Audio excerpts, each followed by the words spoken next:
بہت شکریہ جی سر. سب سے پہلے سر شروع کرتے ہیں. ہزارہ برادری آج سے نہیں کئی سالوں سے دہشت گردی کا شکار ہے. آپ کے دور میں بھی تو ان کو قتل عام کیا جاتا تھا, پھر عمران خان پر ہی تنقید کیوں؟ دیکھیں سنیلا صاحب، بات یہ ہے کہ یہ انسانی جانوں کا ضیاع ہوا ہے، اور جیسے آپ نے کہا کہ پہلے بھی کئی سالوں سے ہو رہا ہے، لیکن اگر ان زخموں پہ ہم ان کو مرہم رکھنے کے بجائے اس پہ ہم نمک چھڑکیں تو میرا خیال ہے وہ مناسب نہیں ہے. اس وقت جو بات ہو رہی ہے کہ جو وزیر اعظم کا رویہ تھا عمران عزیز صاحب کا، وہ انتہائی افسوسناک اور قابل مذمت تھا کہ جی وہ مجھے بلیک میل کیا جا رہا ہے، اور جس طرح اپوزیشن کرتی ہے یہ بھی کر رہے ہیں، پہلے آپ باڈیز کو دفنائیں اور پھر میں آؤں گا. تو میں سمجھتا ہوں کہ بڑا ہی غیر مناسب وہ اس آفس کو، ان کی ذات تو مشہور ہے ایسے کاموں کے لیے، لیکن اس آفس کو زیب نہیں دیتا کہ جس میں کوئی بھی شخص بیٹھا ہو پرائم منسٹر آفس میں اور اس طرح وہ عوام کو اور قوم کے ساتھ وہ اس طرح کا رویہ ہو. تو یہ بہت ہی قابل افسوس اور قابل مذمت تھا.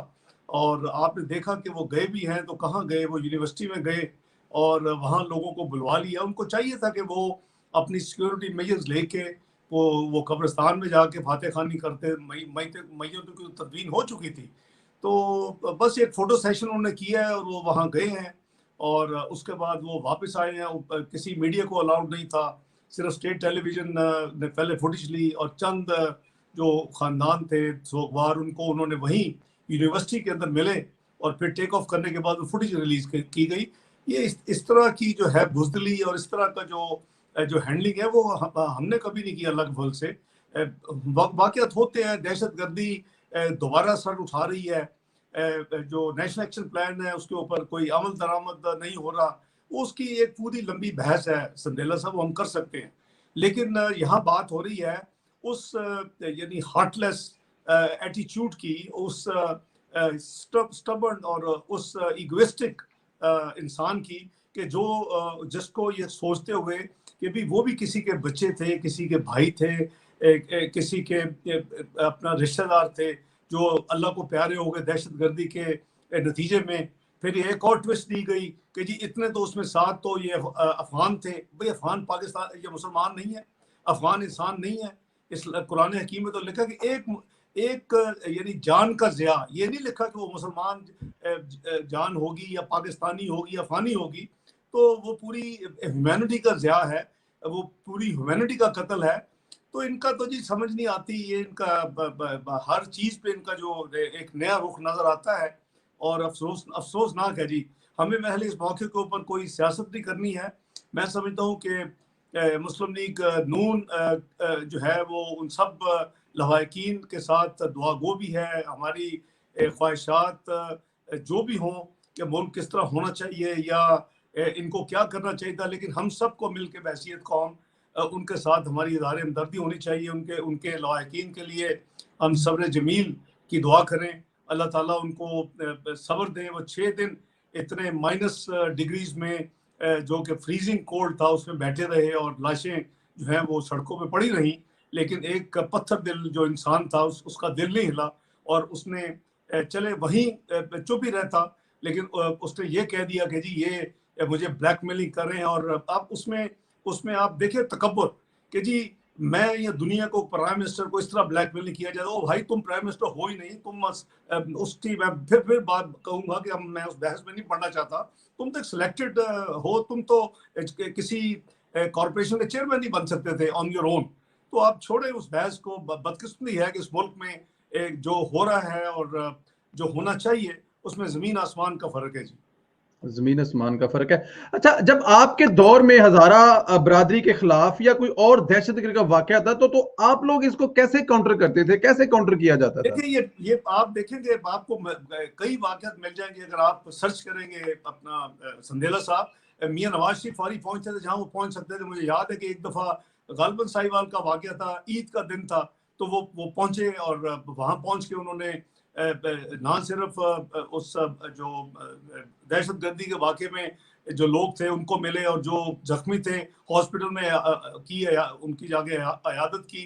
اور پھر مجھے یاد ہے سرکٹ ہاؤس میں غالباً वहाँ की जो एडमिनिस्ट्रेशन थी उसको बुला के उनसे ब्रीफिंग ली। वो ये होता है जी, आप जो कौम का नुमाइंदा है उसका दिल कौम के साथ धड़कना चाहिए। अब हम दुनिया में देखें कि न्यूजीलैंड की प्राइम मिनिस्टर ने क्या किया, वहाँ दहशत गर्दी का वाकया हुआ, नंबर वहाँ चले ज्यादा थे, यहाँ नंबर कम थे, लेकिन नंबर्स की बात नहीं है, एक जान भी उतनी ही अजीज है जितनी कई जाने का ज़िया है। तो आप देखें कि एक गैर मुस्लिम यानी जो एक वजीर आजम थी, वो क्या कर रही है और कैसे मुसलमानों को गले लगा रही है और उनको दिलासा दे रही है और उनके लिबास में जा रही है। और यहाँ जो है हम तकबराना तरीके से बता रहे हैं, और आप अपनी ऑडियंस भी अपनी है, ऑडियंस भी सामने अपने वज़रा बैठाए हुए हैं, ब्यूरोक्रेट्स बैठाए हुए हैं, कोई अवामी इज्तिमा नहीं है। और मीडिया मैनेजमेंट बस अभी इनको आती है कि बस ये जनरेशन G5 की, जनरेशन 5 वॉर के ये एक्सपर्ट्स हैं, और मीडिया पे बैठ के हर इनका काम होता है। असल जो है वो ना इनके दिल अवाम के साथ है, ना इनकी सोच अवाम के साथ है, ना अवाम के लिए ये कोई काम कर रहे हैं। बहुत ही बदकिस्मती है जी, मैं क्या कहूँ।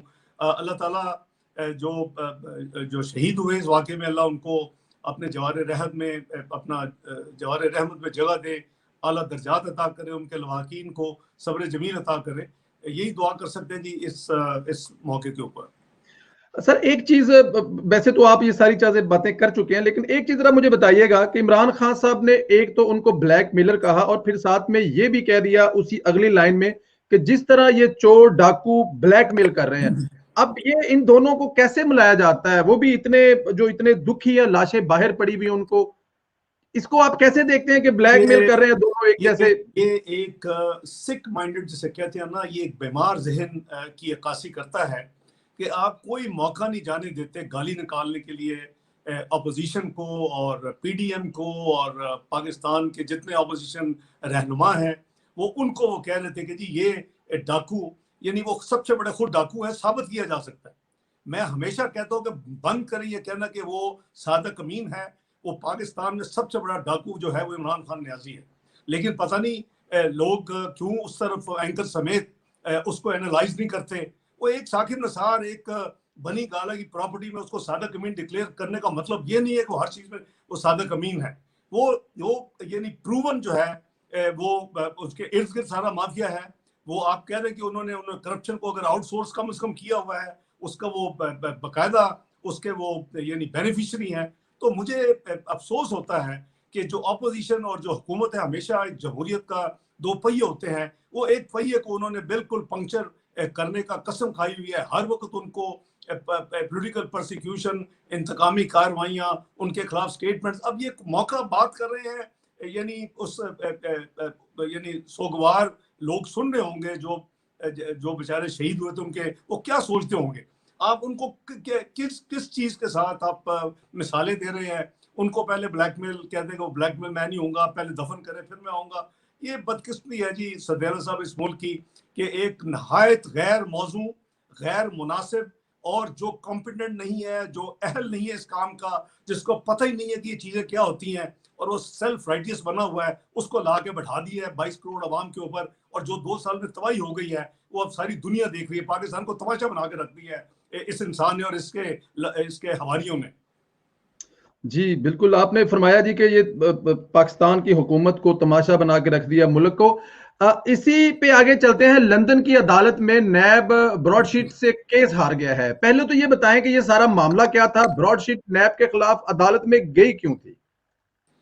देखिए, ये बात तो ये इनकी हुकूमत की नहीं है या हमारी हुकूमत की नहीं है। मुशर्रफ साहब के ज़माने में ये मामला सारा शुरू हुआ, और उसके बाद वो लंबी कहानी है कि उसके बाद उनको कॉन्ट्रैक्ट दिया। कॉन्ट्रैक्ट जो था वो मियां नवाज शरीफ और जरदारी साहब, इस तरह के उनको नाम दिए गए।